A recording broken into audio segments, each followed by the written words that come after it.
Hi, I'm Jesse Frias, owner of Marvelous Kennel. Bali, nag-start ako way back 2021 as a pet lang. Before kasi may chow chow ako, then namatay, so nag-French Bulldog ako para sa baby ko na kasabay niya lumaki sana. After that, mga 2020, nagkaanak siya, tapos nagka-interest na ako maging breeder. Tapos nag-invest, bumili ako ng lilac, and then bumili ako ng New Shade Isabella, yun, tapos naging co-partner ko si JC. So yun, nag-invest na ako, ng medyo mahal nga lang yung bili ko. Pero yun lang, start lang, take risk lang din. Total, passion ko din naman na kumbaga mag-pet na rin ng dog.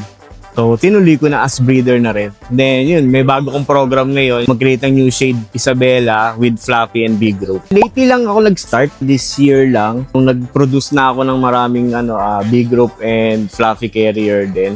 With New Shade Carrier din. So, yun. Doon ako medyo nakilala. And then, yun nga, yung stud ko, si Maximus Iceberg. Mahalin lang natin yung aso.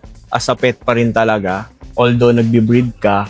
Hitting two birds in one stone kasi. Pero dapat yung majority pa rin talaga is yung love mo sa pet mo talaga. And then at the same time, dapat aralin mo yung pasikot-sikot nung French Bulldog. Like yung DNA nila, kung ano yung kaaganda ng program mo para maging unique ka and rare. Yun kasi yung slogan ko ngayon since nag-divert ako into rarity naman. Gusto ko rare.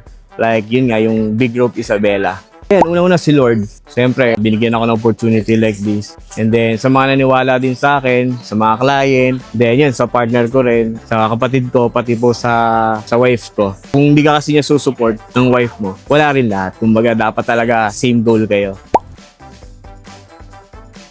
You can follow us on our Facebook page, Marvelous Kennel. And then, meron din kaming TikTok, Instagram.